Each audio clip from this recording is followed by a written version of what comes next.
The auction house on Market Street was never meant to hold people. It smelled of old wood, wet coats, sour breath, and the kind of fear that sinks into the bones and stays. November rain hammered the tin roof, the drops pelting down like accusations from heaven itself. It was the kind of cold that chewed through sleeves and made even the wealthiest gentleman turn blue at the knuckles. Vera Ashford stood near the back wall, always with her back to a wall, hiding the curve of her spine like a shameful secret. She clutched the frayed ends of her shawl and kept her chin lowered. The hunch in her back arced her body forward as if she were eternally bracing against wind. People didn't look at her long. Not today. Not ever. The auctioneer's voice barked over the restless crowd. Next item, one set of silver cutlery, slightly tarnished. Opening bid, $3. A man in a brown hat raised his hand. 3. Do I hear 4? The cadence of desperation echoed through the room. Chairs, rugs, a child's toy horse, a set of china chipped along the edges. Everything that had belonged to someone who'd once had pride. Then came the final line item. And lastly, the auctioneer said, mopping his forehead with a stained handkerchief, Miss Vera Ashford, age 19, educated, reads, writes, excellent with figures. A few faces lifted, a few more turned away. Physical deformity noted, he continued awkwardly. Curvature of the spine. There it was, spoken aloud. Her curse, her label, her price-lowering flaw. Some people shifted uncomfortably. Others simply lost interest. Vera's fingers trembled. She stared at the floorboards and tried to breathe. Her parents had died 6 months ago of cholera. Too fast, too cruel, too sudden. The debts they carried had been waiting like wolves, banks, creditors, so-called family. By September, the house was seized. By October, even the clothes on her back were nearly sold. And now, November, the month she was reduced from daughter to inventory. We'll start bidding at $5, the auctioneer said. Silence. $4. Nothing. A cough. A man adjusting his coat. 3. Surely someone. $1. The voice cut through the room like a knife. Bored. Flat. Certain. Every head turned. Even Vera looked up. A man stood near the left aisle, dressed in a gray coat the color of storm clouds. Rain had darkened the fabric at the shoulders. He held a silver-handled cane in one hand. His face was half-shadowed beneath the brim of his hat. Tall, straight-backed, reserved. The auctioneer blinked. $1? Sir. Perhaps you misheard. $1. The man repeated. American. Cash. Now. Going once, twice. He looked around, almost pleading with the room. Sold. $1 to the gentleman in the gray coat. A ripple of discomfort passed through the crowd. $1. A loaf of bread cost more. A cheap pair of gloves cost more. A pound of coal cost more. Vera exhaled slowly, her spine aching under the weight of humiliation. But she did not cry. She hadn't in years. The man in the gray coat handed over a single bill and approached her. Rainwater dripped from his hat. Up close, he seemed younger than she expected. Perhaps 30, with sharp cheekbones and the kind of face sculpted by worry rather than age. His coat was finely tailored, his boots polished but worn. His eyes did not soften when they met hers. But they didn't judge her either. Can you walk? He asked. His voice was low, controlled. Yes, she whispered. Then follow me. He turned and walked without waiting for her. Vera's legs trembled as she moved, not out of fear. Fear was familiar, but out of uncertainty. To whom did she belong now? What awaited her? The cold slapped her face as she stepped outside. A black carriage waited at the curb, sleek and intimidating, drawn by 2 restless horses. The driver, an older man with white whiskers, tipped his hat politely. The gentleman opened the carriage door for her, not offering a hand to help, but not looking away from her awkward climb either. Vera's spine forced her to angle sideways to squeeze in, but at least the cushions were soft. He sat across from her, tapped his cane against the roof twice, and the carriage lurched forward, rolling into the rain-soaked evening. For a long minute, The only sounds were hooves on wet cobblestone and the dull rumble of thunder in the distance. Vera studied the man in the dim light. His posture was impeccable, but she noticed how tightly he gripped the silver handle of his cane, as though it steadied him more than the storm or the road. "Where are we going?" she finally asked. "To Blackwood Estate," he replied. "To do what?" "Work." She waited, heart-thumping. "I require a librarian," he added. "Someone to manage my collection, catalog it, maintain it. The last person I hired stole from me." Vera swallowed. "And you think I won't?" His gaze flicked up, a quiet, assessing look. "I think a woman sold for $1 is unlikely to be a thief," he said. "Survival requires honesty. It wasn't kindness. It wasn't cruelty. It was truth." "What is your name?" he asked. "Vera. Vera Ashford." He nodded once. "August Blackwood." She blinked. The name sounded familiar. "The Baron?" she whispered. He looked away. "The title is decorative, a relic of old family heritage." Decorative or not, he was powerful, rich, respected.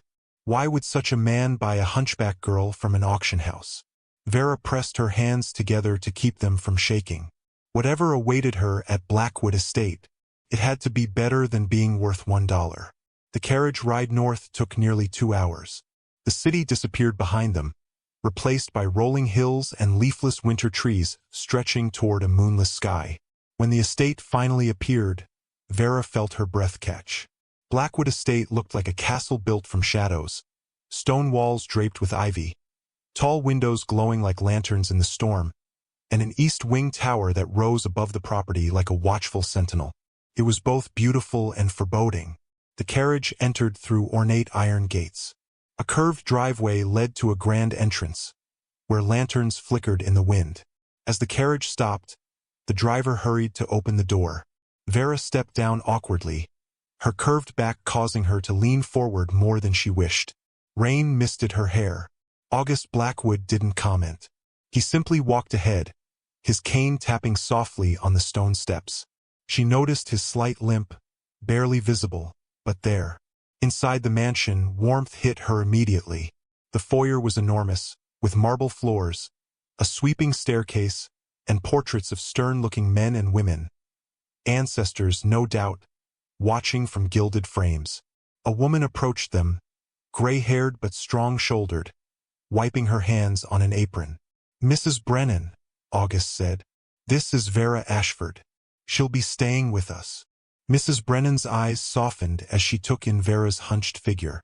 "Oh, bless your heart, child. You must be freezing. Come with me." Vera followed her down a corridor lined with oil lamps. "You'll take meals in the kitchen," Mrs. Brennan said warmly. "The Baron." "August," he corrected mildly from behind them. "The Baron," she insisted, "dines alone. You're not to disturb him after 8 at night. He values quiet." "I understand," Vera murmured. They climbed a wooden staircase to the second floor. Mrs. Brennan opened a door to a small but cozy room. A single bed, a wooden desk, a washbasin, and a window overlooking the back gardens, wild and unkept from winter's neglect. "This is yours now," Mrs. Brennan said. "The library is on the 3rd floor, east wing. He'll expect you there at 9 sharp." Vera nodded, swallowing the lump in her throat. Her own room, her own space, not a cell, not a barn, not an auction house, felt like mercy. That night, she lay beneath the thick quilt and stared at the ceiling. Her mind replayed the moment she'd been sold for $1. The humiliation, the isolation, and the man who'd bought her without blinking. Why her? Why $1? Why a librarian? But sleep came eventually, heavy and dreamless. The next morning, after a silent breakfast in the kitchen, Vera climbed the creaking staircase toward the eastern wing. She did not expect the sight that greeted her. The library was the most magnificent room she had ever seen. 3 floors of bookshelves stretched upward like cathedral pillars, each packed with volumes of every size and color. A spiral staircase curled elegantly toward upper balconies. A massive arched window bathed the room in pale winter light. Dust motes drifted lazily through the air. This was not a library. This was a kingdom. August Blackwood stood near the window, one hand resting on his cane, his eyes scanning rows of books with a distant, troubled expression. "Miss Ashford," he said without turning. "You're early." "I couldn't wait," she admitted. He glanced at her. Something softened very slightly in his eyes, though it vanished quickly. "You will start here." He gestured around them. "This library has been neglected for too long. I require a full catalog, authors, conditions, subjects. Everything." Vera looked around, stunned. "There must be thousands of books." 7,421. His voice was quiet, precise. "You counted them?" she whispered. He blinked, as if the question surprised him. "Years ago." Vera stepped toward a shelf, touching the spines reverently. First editions, journals, scientific texts, poetry collections, history tomes, rare manuscripts. Felt like stepping into the heart of the world. "There is paper and ink at the desk," he said. "If you need anything, I'll do it," she said instantly. "All of it." For the first time, August's lips curved, barely, but it was unmistakably a smile. "Good." He turned to leave, but paused in the doorway. "And Miss Ashford?" he added without looking back. "Yes. The ladder on the south wall is unstable. Use the stairs. I don't need my new librarian breaking her neck." Warmth flickered in her chest, unfamiliar and fragile.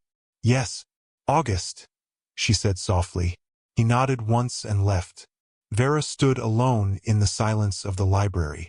She reached for the nearest book. Her new life had begun. The days that followed settled into a rhythm, but not the dull kind. Purposeful kind.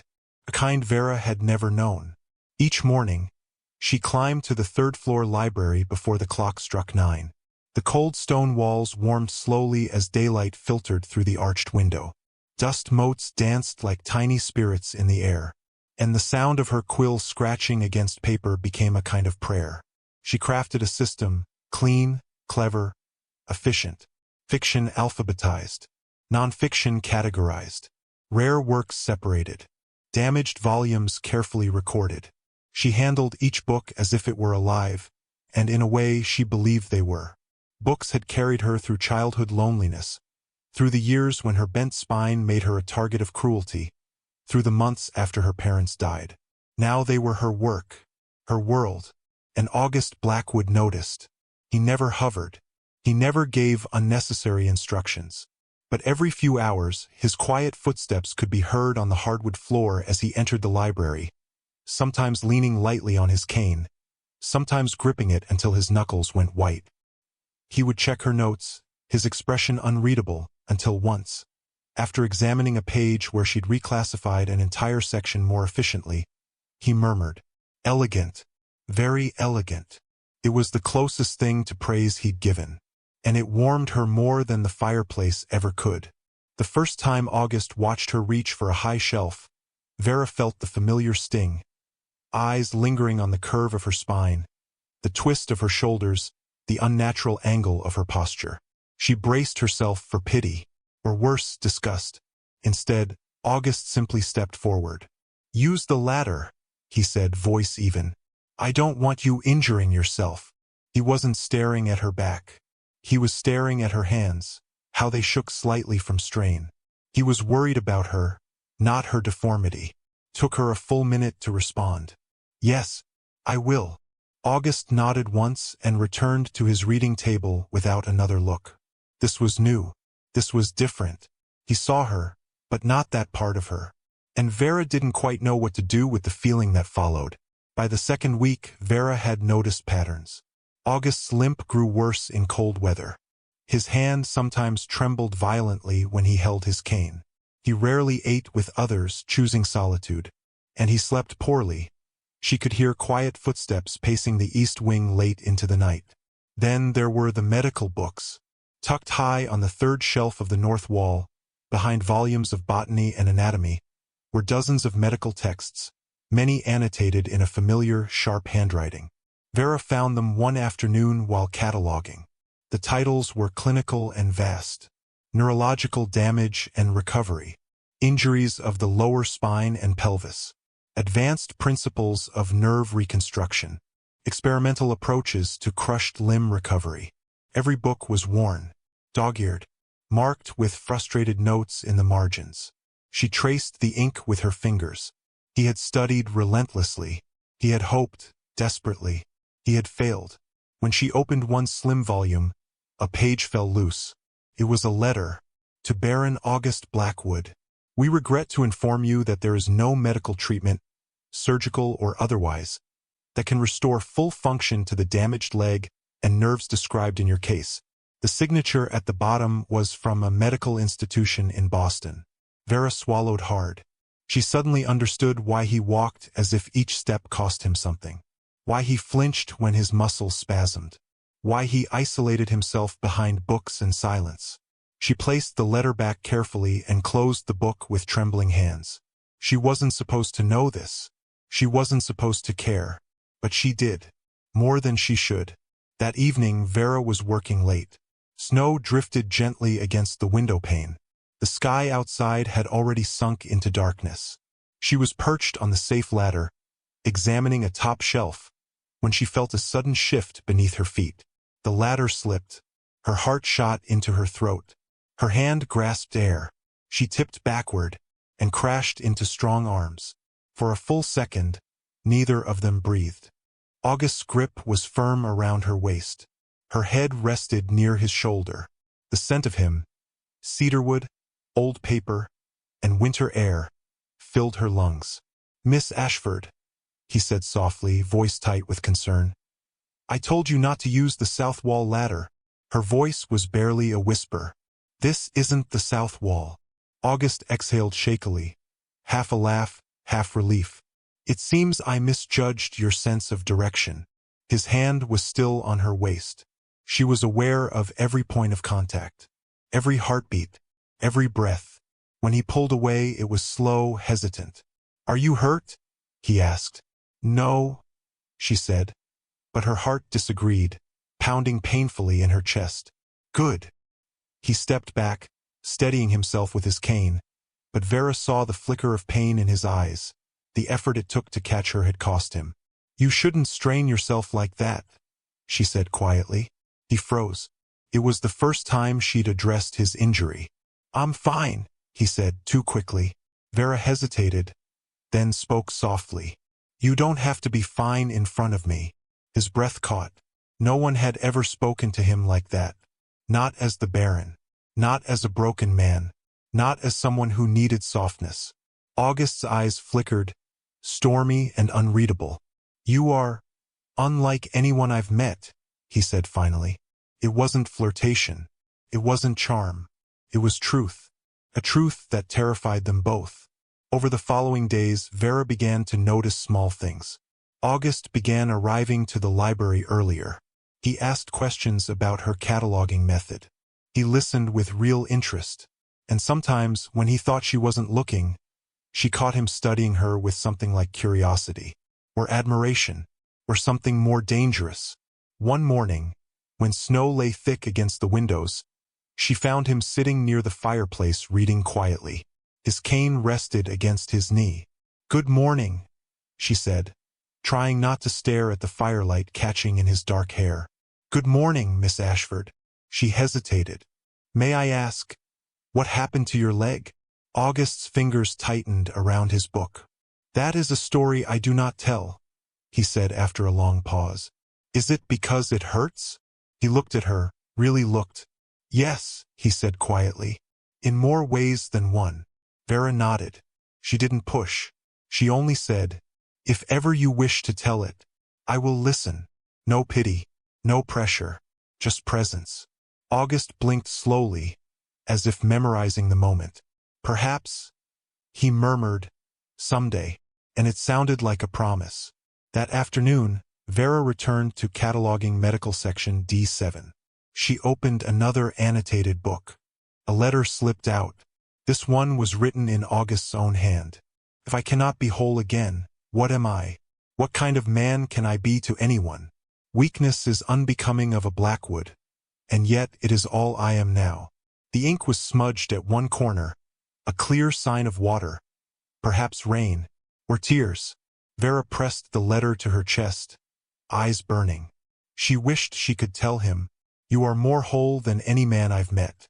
You saved me when I had nothing. I see you, all of you." But she wasn't brave enough. Not yet. At the end of her third week, Mrs. Brennan found Vera in the kitchen. "The Baron is in the winter garden," she said.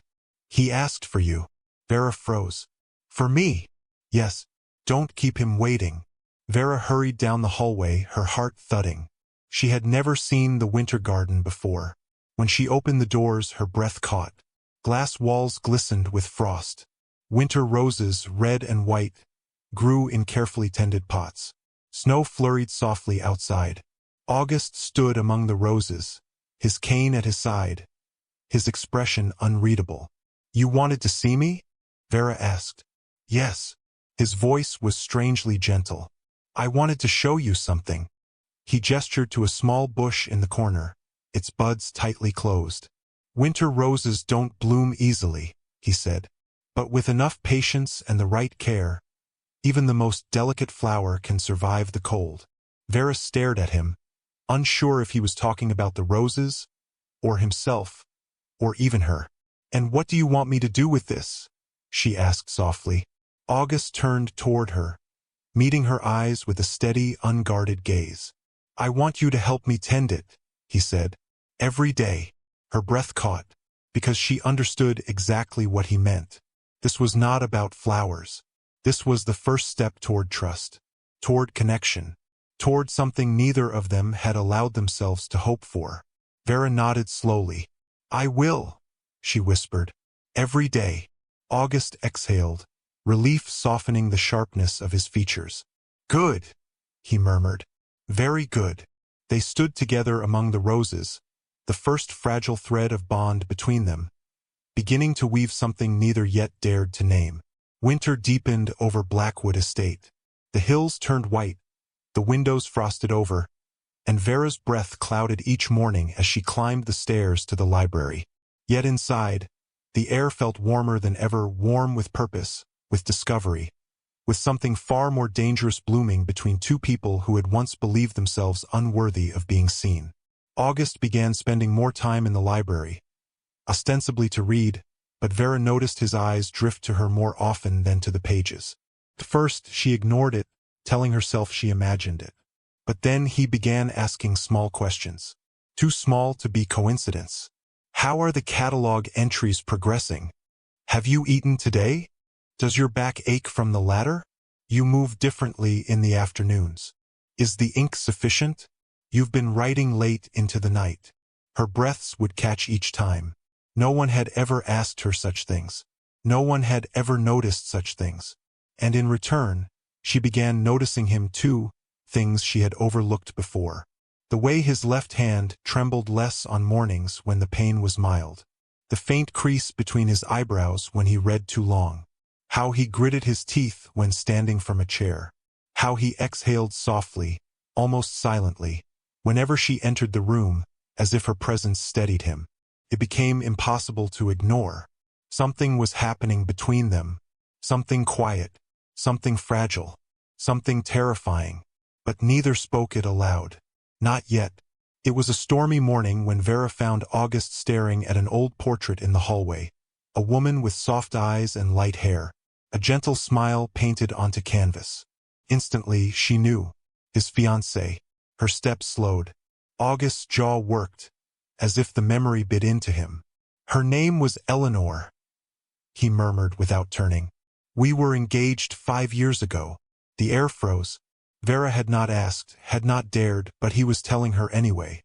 "The carriage overturned," he said. "The horses spooked on black ice. The wheels shattered when we fell down the ravine. She died instantly." His voice cracked, just slightly. "I did not." Vera's heart tightened. "I'm so sorry." August nodded once, his gaze still locked on the portrait. "I blamed myself for a long time, still do on certain nights." "You survived something unspeakable," she whispered. And you kept going. He closed his eyes. Some days, I wish I hadn't. The words struck her like a slap. She stepped closer, her voice trembling. August, you matter more than you know. To this estate, to the people here, to your family's legacy. And to you. The question startled her. It escaped him before he could stop it. Vera opened her mouth. Unsure, unprepared, but the words refused to form. August finally turned, meeting her eyes with the storm outside echoing in his own. He drew in a steadying breath. Forgive me, he said quietly. I should not have asked you that.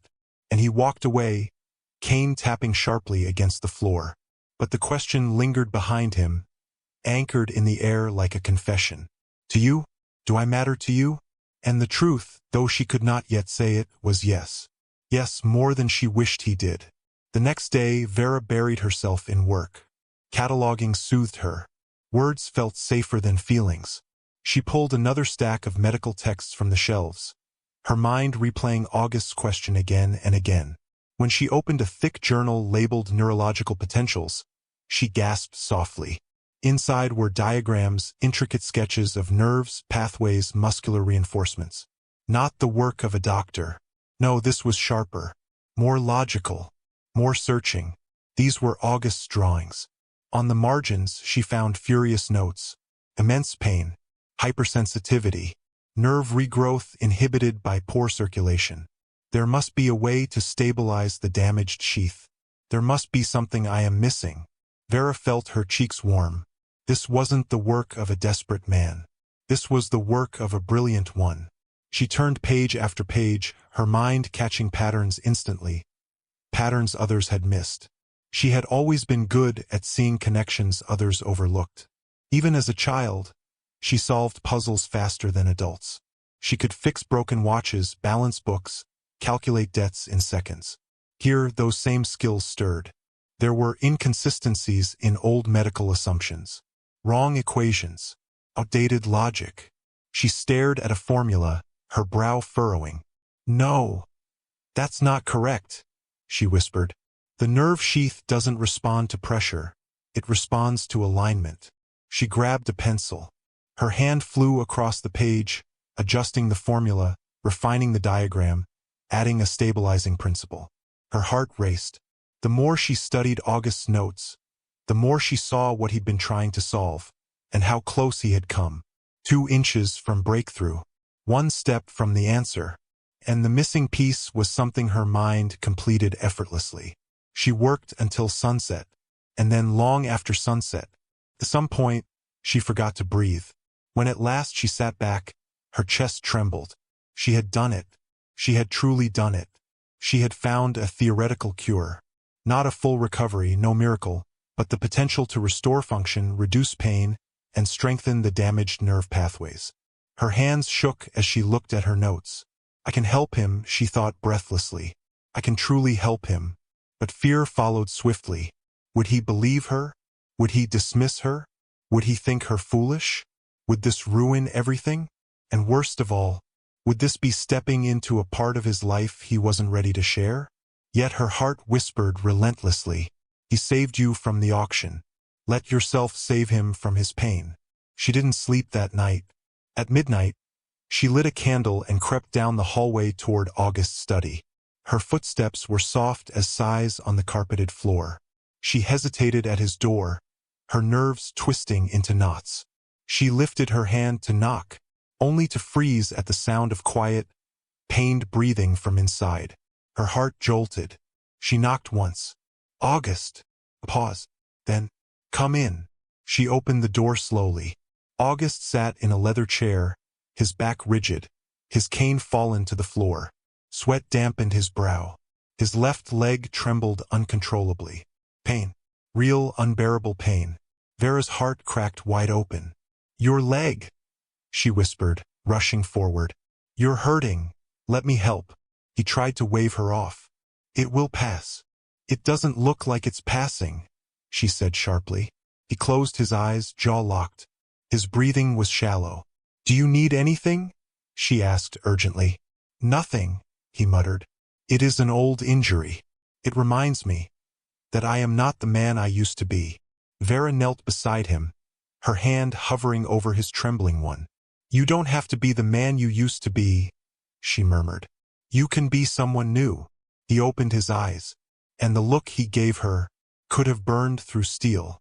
Soft, desperate, grateful. Vera, he whispered, her first name spoken gently, reverently, as if it mattered to him. She felt herself coming undone. I've been studying your notes, she said softly. Your sketches, your letters, your research. His breath caught. You read those? I did. His expression darkened. Not with anger, but with humiliation. Those notes are failures. No, she said, her voice trembling with sincerity. They are brilliant, and you were close. So close. He stared, disbelieving.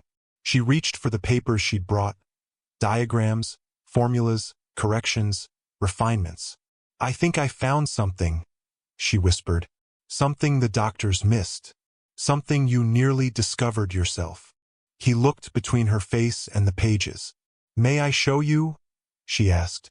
August was silent for a long, shattering moment. Then he nodded.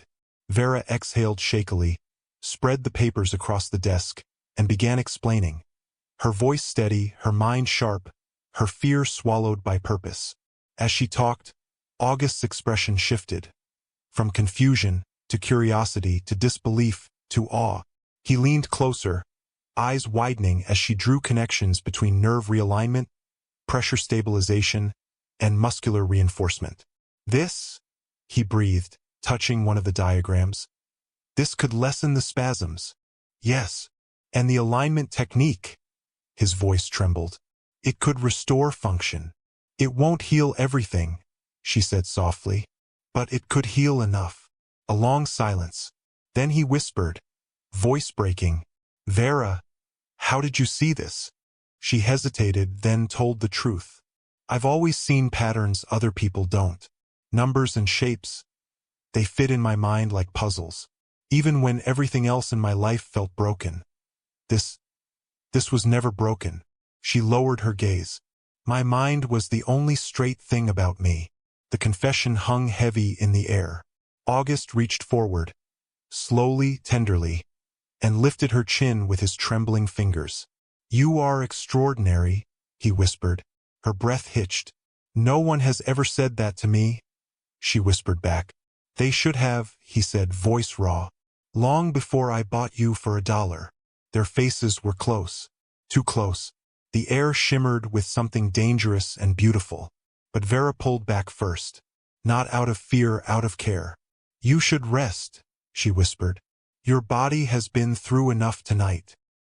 He nodded slowly, though disappointment flickered in his eyes. Will you stay until the pain stops? He asked quietly. Vera felt her heart collapse inward. Yes, she said. Yes, I will. She whispered calming words as he drifted to sleep. She held his trembling hand. She waited until dawn bled through the windows. And the moment his breathing steadied, she knew she was already falling in love with him. Deeply, hopelessly, irrevocably. The next morning, August appeared in the library late. But when he entered, something was different. He was standing straighter, his limp smaller, his eyes brighter, and in his hands, carefully, he held the stack of her rewritten formulas. Miss Ashford, he said, voice dark and warm. I have been thinking. Yes, she whispered. I would like to test your theory. Her heart leaped. You trust me? She breathed. He stepped closer than he ever had. With my body, he said quietly. And perhaps more than that. The room seemed to tilt. Vera inhaled sharply, her pulse racing. Something was beginning. Something neither could deny now. Not fate, not madness, but two broken, brilliant souls beginning to mend each other. The next morning dawned pale and cold, the kind of winter light that made every breath feel like a prayer. Vera arrived in the study early, her notes bundled neatly beside her. She didn't know what to expect. Fear, hesitation, second thoughts. Instead, she found August waiting. He stood near the fireplace, a blanket draped over a chair, sleeves rolled just enough to reveal the line of tension in his forearms. His cane leaned against the mantel. He had prepared. Her heart fluttered. "You're early," Vera whispered. "So are you." A silence stretched between them, soft and charged. Then he gestured toward the blanket. "Show me," he said simply. She swallowed. "Are you sure?" "I am sure of very few things in my life," he replied quietly. "But I am sure of this, I trust you." Her breath trembled. No one had ever said such words to her. Trust was a currency she'd never been given, never been allowed to hold. Yet here he was, a baron, a scholar, a broken man, and he was offering it to her freely. She nodded and approached him. "Sit," she said softly, guiding him to the chair. August lowered himself carefully, wincing as his damaged leg bent. His breath stuttered. "Tell me if anything hurts too much," she murmured. "It all hurts," he said with a faint, pained smile. "The question is only how much." Vera knelt beside him, her skirt pooling on the floorboards. She placed her hand over his thigh, not intimately but firmly, testing the alignment of the muscle beneath. August inhaled sharply. "Am I hurting you?" she asked. "No," he whispered. "Only surprising me." She adjusted her grip. "This part will be uncomfortable. Some pressure is needed to realign the nerve sheath." "I trust you," he repeated. "Do what you must." So she did. Her hands moved with certainty, pressing, aligning, testing. The damaged nerve cluster responded faintly, twitching beneath her touch. August clenched the arm of the chair. Sweat formed at his brow. His jaw tightened. "It's working," she said softly. "Your muscle is responding." His voice strained. "It feels alive." "Good," she murmured. "That's exactly what we want." For 20 minutes she worked, guiding the nerve along the corrected pathway she had drawn the night before. Slowly, painfully, the tremors in his hand diminished. His breath steadied. His leg twitched with renewed strength. Then, at last, she leaned back.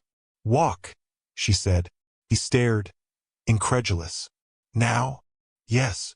He hesitated, but only for a heartbeat. Then August pushed to his feet, gripping the armrest lightly. He took one step. His leg wobbled but held. He took another, the third. He stood straighter than she had ever seen him.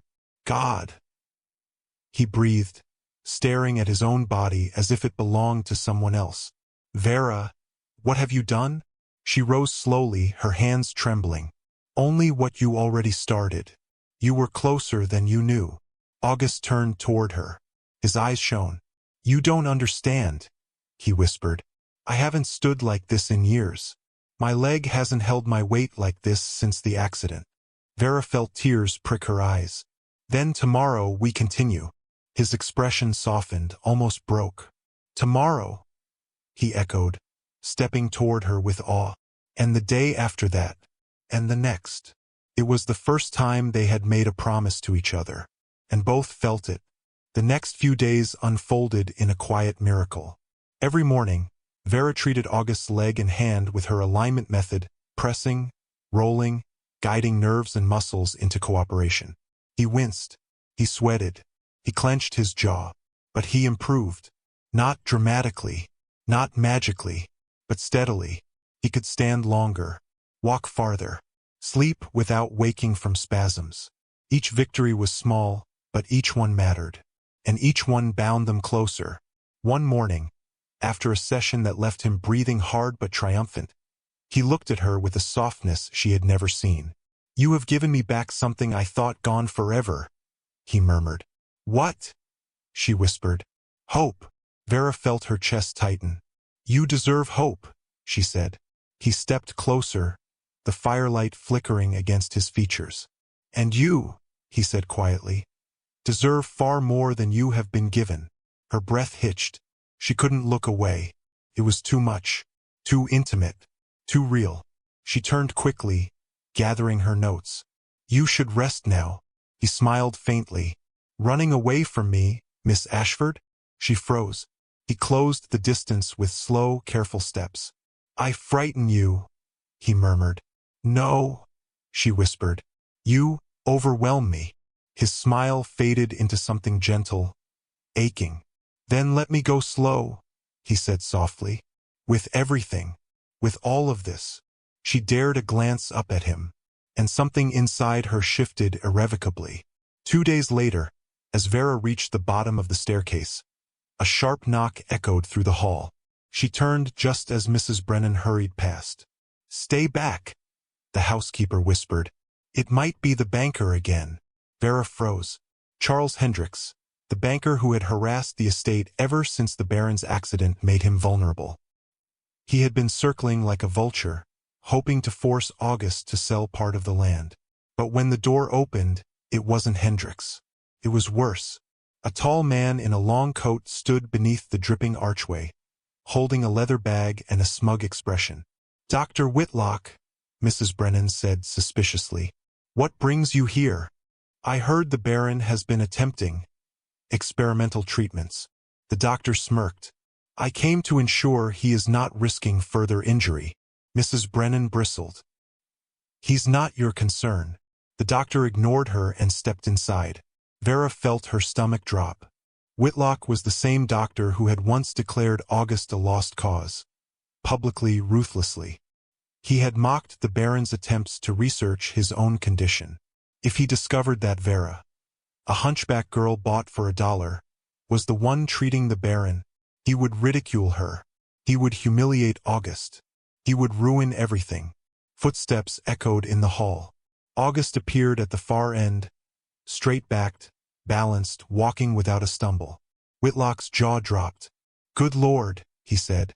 "You're standing without difficulty." "Dr. Whitlock," August replied coolly. "To what do I owe this intrusion?" I heard rumors," Whitlock stammered. "But I didn't believe."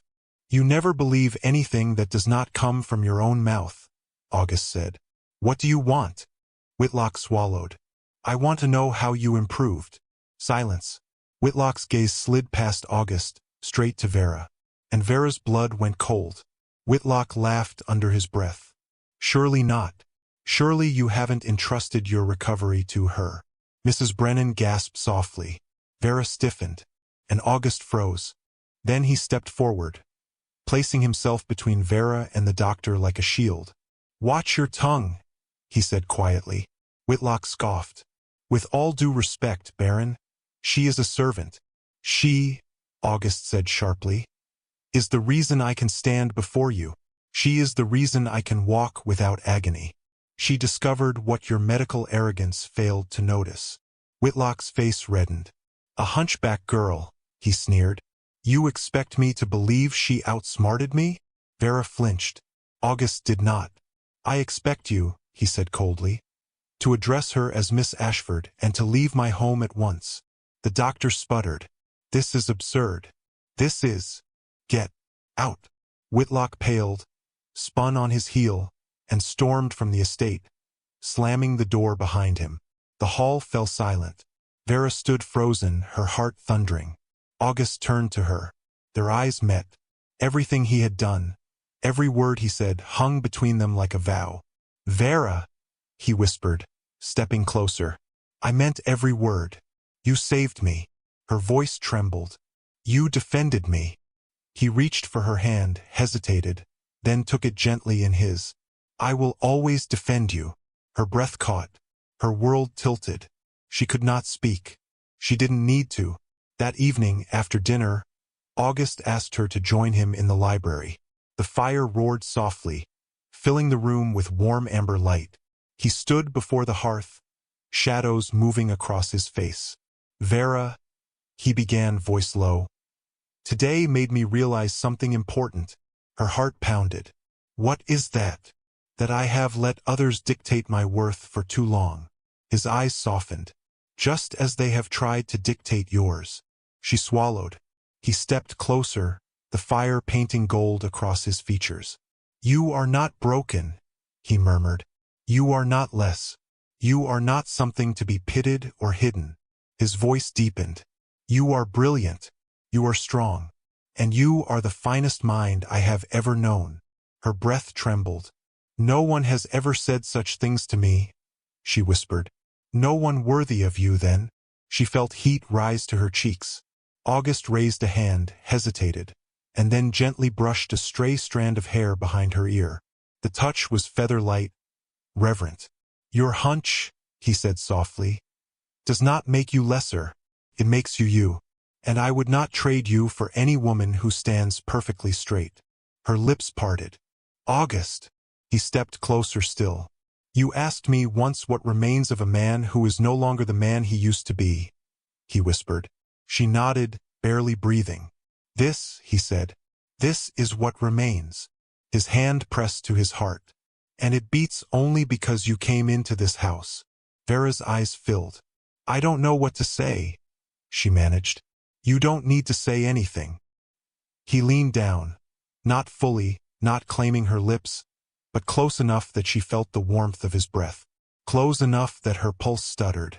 Close enough that the world shrank to the space between them. The fire cracked. The wind howled outside. But in the library, time stopped. August's voice was a whisper. Just stay. Vera closed her eyes. I'm not going anywhere, she breathed. It was not a kiss. Not yet. But it was a promise. And it felt like the beginning of something that would change both their lives forever. 2 mornings later, everything changed. Vera was returning from the winter garden when she noticed fresh carriage tracks near the estate's edge, and footprints leading toward the woods. Mrs. Brennan found her moments later, breathless. The banker, she whispered. Hendricks. He's been snooping. Vera stiffened. Looking for what? For weakness, Mrs. Brennan said grimly. For leverage. He thinks if the Baron is still infirm, he can force a sale. But August is improving, Vera argued. And that is what frightens Hendricks, Mrs. Brennan said. A strong man is harder to corner. Fear coiled in Vera's gut. Where is August? She asked. In the library, waiting for you. Vera hurried toward the house, her heart pounding. Because now she understood. August's recovery threatened more than Whitlock's pride. It threatened every man who wanted to take what belonged to Blackwood. And those men would not stop at whispers. Soon they would try harder. And Vera, the girl who was bought for $1, would stand in their way. The winter garden had always been a quiet refuge for Vera. But that morning the air felt different. Sharper. Heavy with something she could not quite name. August stood near the frost-dusted roses, hands clasped behind his back. His left leg bore more weight than she had seen in years, his stance stronger, steadier. Yet his shoulders were tight, tense. You walked without your cane, Vera whispered. Yes, that's incredible. It should feel incredible, he murmured. Instead, I feel a storm coming. Her skin prickled. Because of Hendricks? Yes, and Whitlock, and others who think me weak. He paused. They want the estate, Vera. They want my land, my influence, my legacy. Vera moved closer. Then we fight them. He turned to face her, eyebrows lifting. Fight them? Yes, she said firmly. With your mind, your strength, your recovery. And if they come for you, she swallowed hard. They face me too. His chest rose sharply. Vera, I mean it. He closed the space between them, his breath warming the cold air. I have never had anyone stand for me, he whispered. Not like you. Her voice trembled. And I've never had anyone see me the way you do. Something shifted then, soft but unmistakable. The air thickened. His eyes lowered to her lips. Her heart pounded like thunder. But before the moment could break, a shout echoed from the far end of the garden. Baron! Mrs. Brennan burst in, flushed and breathless. You're needed. Urgently. The library doors opened to reveal Charles Hendricks. Sharp-jawed, wolf-eyed, wrapped in a coat too fine for a man too rotten. He stood before August's desk like a general on a battlefield. Baron Blackwood, he drawled. I've come to settle our outstanding matters. August leaned on his cane, not in weakness, but calculated authority. Hendricks, he said coldly, state your business. Vera stayed near the doorway unseen. Hendricks smirked. I'm here to claim what you owe. The debt, The land. The East Fields. You'll get nothing, August replied. Hendrik's smile widened. I heard rumors. Ridiculous rumors, really. That you, the crippled baron, are suddenly walking. Suddenly healthy. Miraculously restored. August's jaw tightened. And if you are improved, Hendricks continued, circling the desk. That means you are capable of standing trial, signing contracts, fighting legal battles. Which means I can no longer pressure you into giving me the estate. Vera's blood ran cold. This was never about money. It was about power. So, Hendricks said softly, I am here to see for myself. He leaned on his cane mockingly, mirroring August's posture. Stand, he ordered. August didn't move. No, Hendricks sneered. Too afraid? Too feeble? Too broken? August stepped forward. One step. Steady. Strong. Hendricks' smirk faltered. August lifted his cane off the ground entirely. Vera gasped silently. So did Mrs. Brennan. August took another step without any support. You see me now, he said in a low, dangerous voice. You see exactly what threatens you. A man you cannot control. Hendricks' eyes widened. Impossible. Leave my estate, August commanded. And do not return unless you wish to be removed by force. Hendricks paled but recovered quickly. Fine. I'll go. He smirked. But you and your servant girl here will regret this alliance. He glanced at Vera with malicious amusement. A hunchback and a half-crippled baron. What a pair. August took a step toward him. Hendricks stumbled backward and fled. The moment the door slammed shut, August's strength faltered. He swayed. Vera rushed forward. August! He caught himself on the shelves. I'm fine, he whispered. But the tremor in his hand said otherwise. She placed her hand against his chest, feeling his rapid heartbeat under her palm. You shouldn't have pushed yourself so far, she murmured. I had to, he whispered. He needed to see that I'm not beaten. She looked up at him, truly seeing him. A brave man, a hurting man, a man worthy of loyalty. I'm proud of you, she whispered. He exhaled shakily. Vera, when you say such things His voice broke, and she leaned into him, not as a patient, not as a servant, but as something else entirely, something dangerous, something hopeful. That evening, the sky unleashed a vicious snowstorm.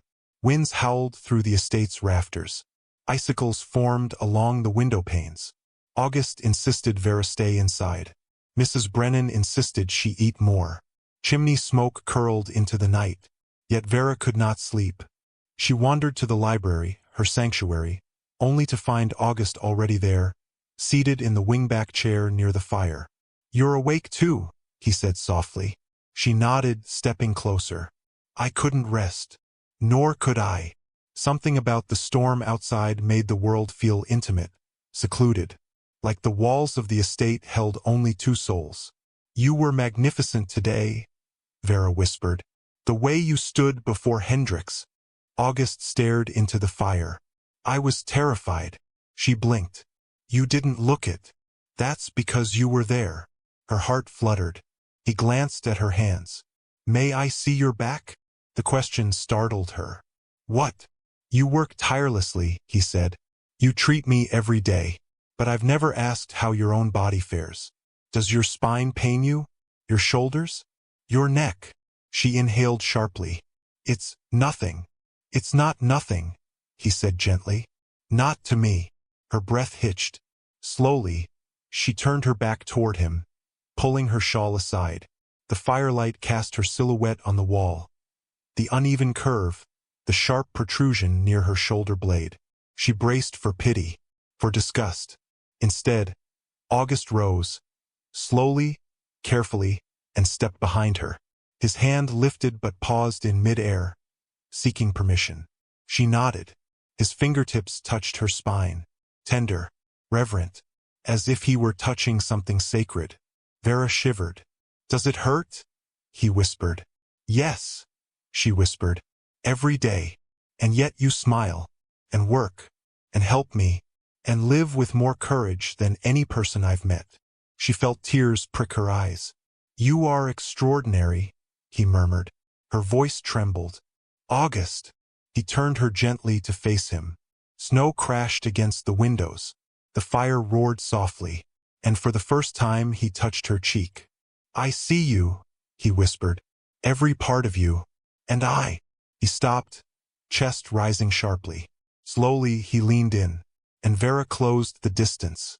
Their lips met in a hesitant, trembling kiss, soft at first, like the brush of winter petals, then deeper, warmer, as August's hands cradled her face and Vera's fingers curled into his coat. It was not a kiss of passion. It was a kiss of recognition. Two souls who thought themselves unlovable. Two bodies marked by pain. Two hearts learning they could still feel joy. When they finally parted, August rested his forehead against hers. I've wanted to do that for weeks, he whispered. She smiled shakily. So have I. And they kissed again. Longer this time, fiercer, as if making up for years of being untouched, unseen. The storm raged outside, but inside the library, two broken people finally found warmth. The next morning brought unexpected quiet. Too quiet. Vera descended the stairs toward the kitchen. But the moment she reached the bottom, Mrs. Brennan rushed toward her. Vera, she whispered urgently. Where is the Baron? In the study, I believe. No, he isn't. Vera froze. What? Mrs. Brennan's eyes were wide with fear. Hendricks returned this morning. With men. Vera's blood ran cold. And he took the Baron. What? Vera gasped. Took him? Where? To the boundary lands, Mrs. Brennan whispered. They claim August falsified his estate signatures after the accident. They're demanding he sign the fields over or face court. Vera's world tilted.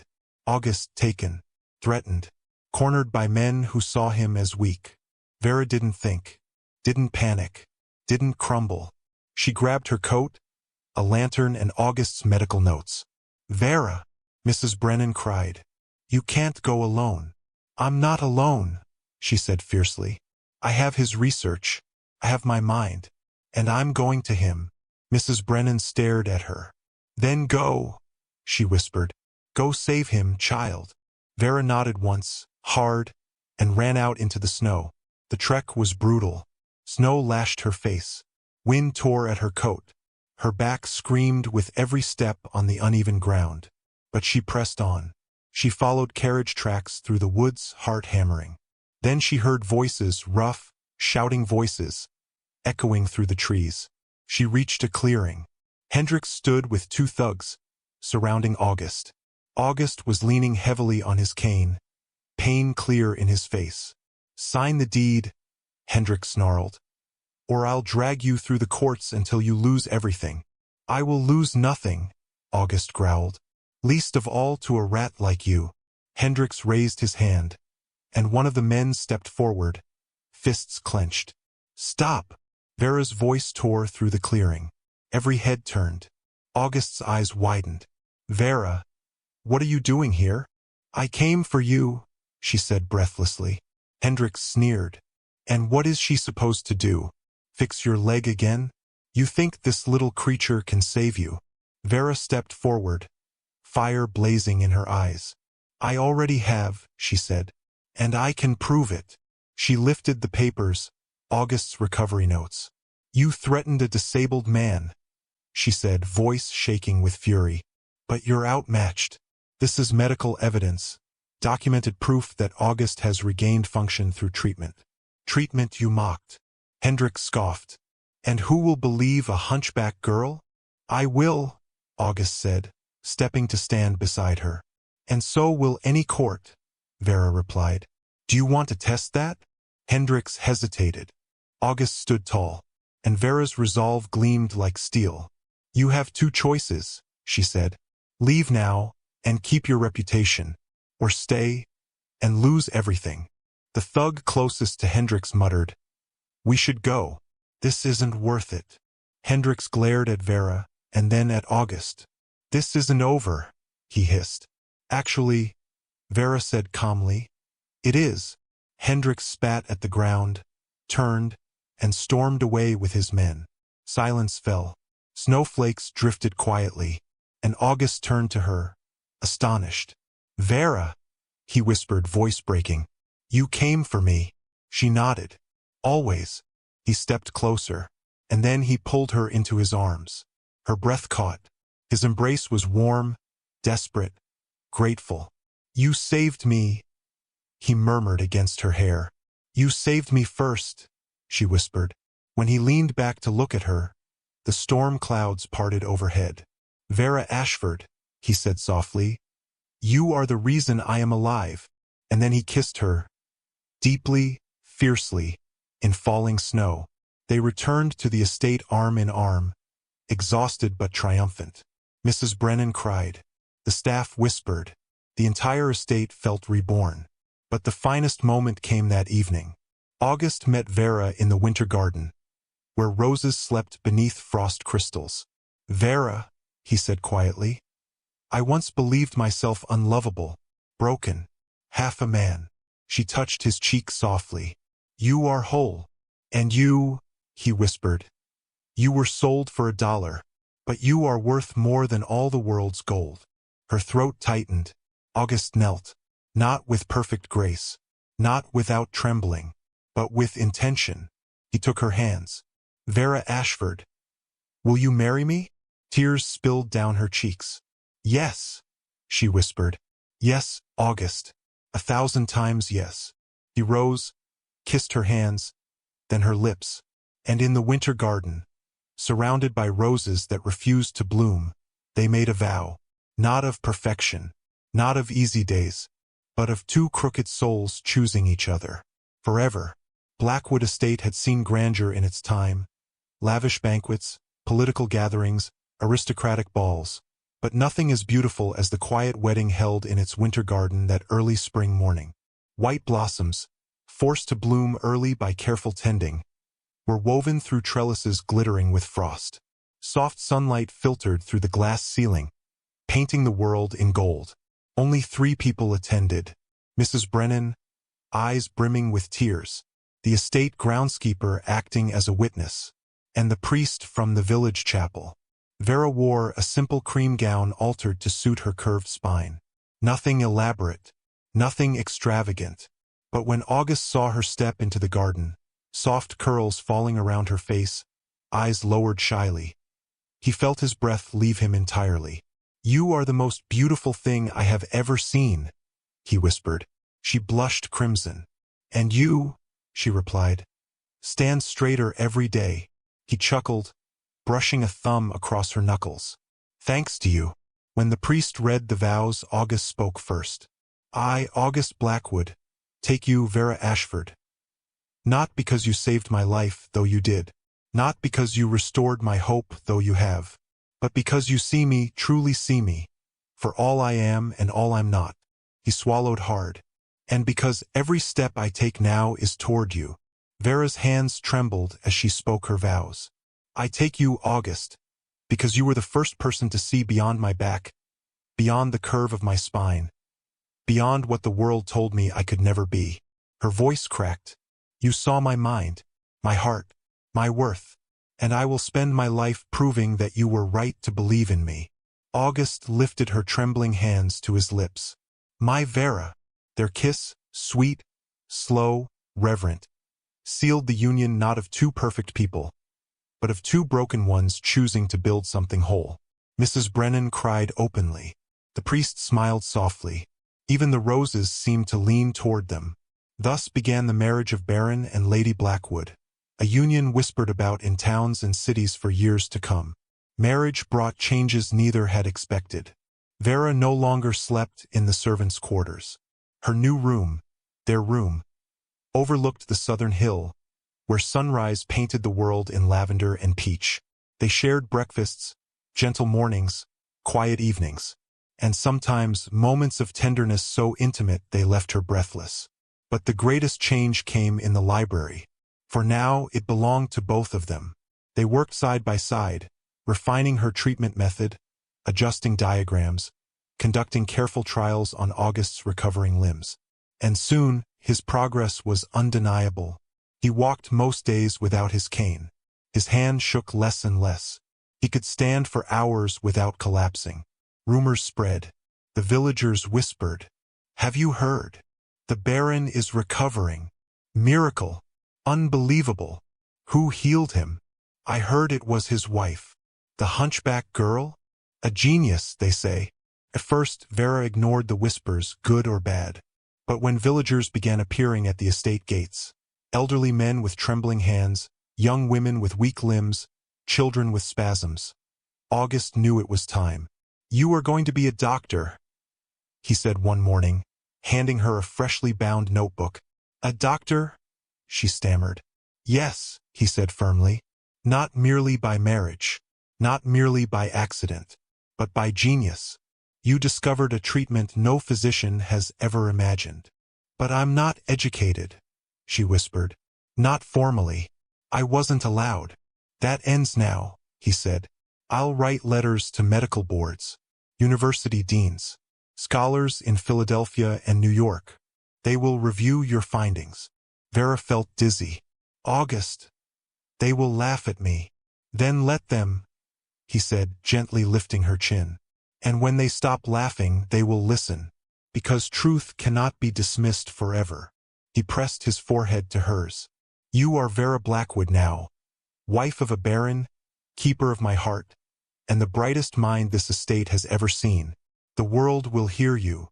It was the first time she believed him. 2 months later, Vera stood in a grand lecture hall in Philadelphia, its marble floors gleaming, its wooden benches filled with some of the world's most respected physicians. Men, all men. Their faces ranged from polite skepticism to open disdain. At the front of the room stood Vera, nervous, shaking slightly from both her spine and the weight of the moment. August stood behind her, solid, strong, silent support. A physician with spectacles cleared his throat. "Mrs. Blackwood, the board will hear your proposal, but do speak concisely. Theoretical nerve realignment is hardly a woman's domain." Snickers rippled across the room. Vera lifted her chin, heart pounding. She began her presentation. Her voice was shaky at first but gradually confident. Brilliant, measured. She explained August's injury, the crushed nerve pathways, the outdated assumptions in medical textbooks. She presented her diagrams, precise, revolutionary. Then she demonstrated her alignment technique on a volunteer, a skeptical young intern who'd suffered a childhood nerve injury. Within minutes, his hand regained slight responsiveness that stunned the room. Gasps, whispers, disbelief shifting into awe. When she finished, silence swept the hall. A long, breathtaking silence. Finally, an elderly physician rose slowly. "Mrs. Blackwood," he said quietly, "your findings are extraordinary and correct. You have done what our field has failed to attempt for decades." Another doctor stood. "I propose her research be published immediately." A third rose. "I propose she receive honorary medical certification." A fourth, reluctantly, "I apologize for my earlier skepticism." News spread like wildfire. The hunchback girl who was once sold for $1 had become Dr. Vera Ashford Blackwood, the pioneer of peripheral nerve realignment therapy, genius of Blackwood Estate, wife of the miraculously recovered Baron.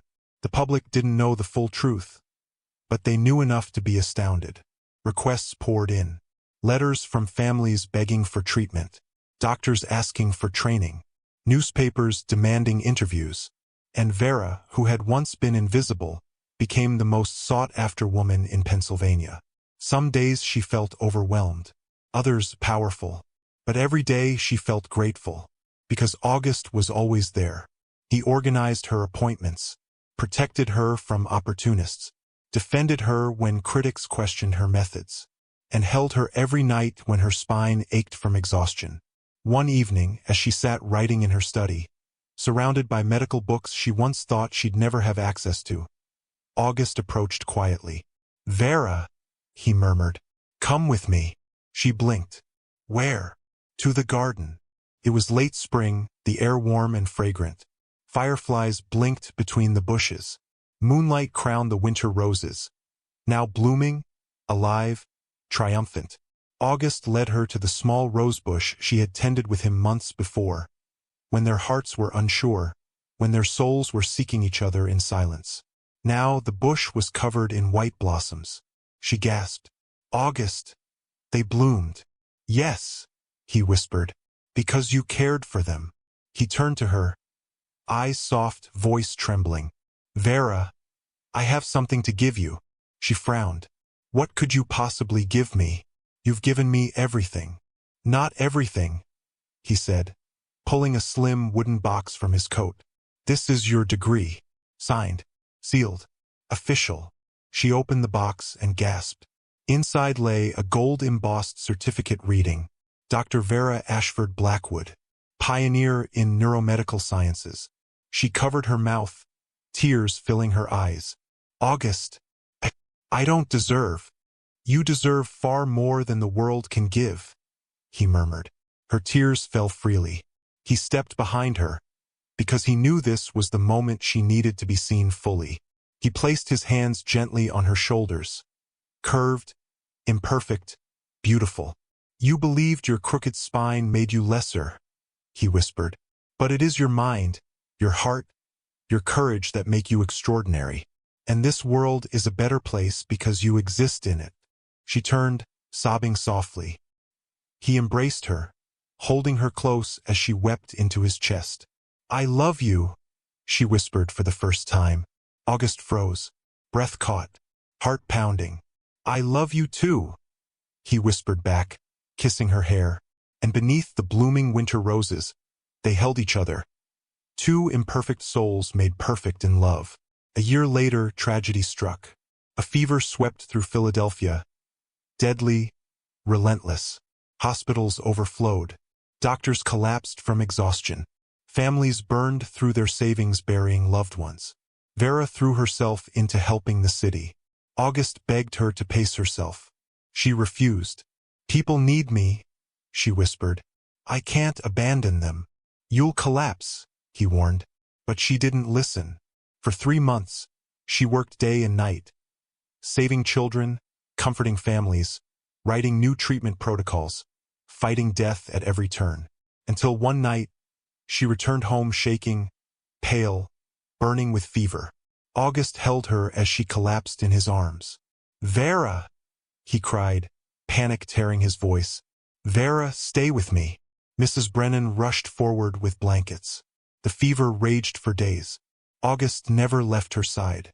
He held her hand, placed cool cloths on her forehead, whispered prayers, cried silently, begging God not to take the only person who had ever saved him. Her mind drifted in and out of consciousness. "August," she whispered once, trembling. Don't be alone. I'm right here," he said, tears falling. When she finally broke the fever, when she finally opened her eyes, August collapsed against her bed in relief. "You're alive," he whispered. "My love, you're alive." She touched his cheek weakly. "I couldn't leave you, I promised." But the illness left her weakened. Her spine curved further. Her breathing shallowed. She never fully recovered. She continued to work, but slowly, gently, wisely. And August devoted every moment to caring for her. Their love deepened not in passion, but in devotion. He carried her books. She guided his leg rehabilitation in return. He brushed her hair every night. She kissed his hands when the pain returned. Two souls holding each other through brokenness. Vera lived 10 more years. 10 years filled with groundbreaking research, thousands of patients healed, countless students taught. Her techniques spread across the country. Hospitals adopted her methods. Medical schools taught her approach. Newspapers called her the doctor of the bent spine, the genius of Blackwood Estate, the angel of Philadelphia's fever. And when she passed, quietly in her sleep, August's hand in hers, the nation mourned. But none more than August. For weeks he could barely speak, barely stand, barely breathe. His heart felt carved out. But he kept one promise, to ensure her name lived forever. 1 year after her death, the city unveiled a statue in the central square. not of a flawless figure, not of a perfectly straight woman. No, the statue was molded in her true shape, slightly bent, spine curved, but head held high, holding a book in one hand and a lantern in the other. A plaque read, Dr. Vera Ashford Blackwood, 1862 to 1905, bent in body, brilliant in mind, and unbreakable in spirit. She healed thousands. She loved deeply. She changed the world. People cried. Children touched the cold bronze. Doctors bowed their heads. And August, older now, cane in hand, touched the base of the statue with trembling fingers. "My Vera," he whispered, tears falling. "You were never worth $1. You were worth the world." He placed a single winter rose at her feet, and the wind carried his final words. "I'll find you again in the next life." Philadelphia, 1955. Winter. Snow fell softly over Ashford Square. The place named for a woman the current generation knew only from history books, school lessons, and the towering bronze statue in the center of the plaza. Children skated across frozen puddles. Vendors sold warm pretzels and roasted chestnuts.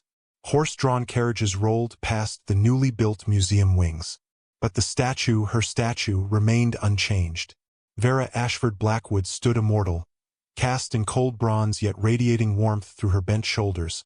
Her hunch curved gracefully, her chin lifted with quiet defiance. A book rested in her left hand, a lantern in her right. The lantern symbolized her work during the fever years. The book symbolized her genius. The hunchback, the curve, symbolized her truth. Not erased, not corrected, not hidden, honored.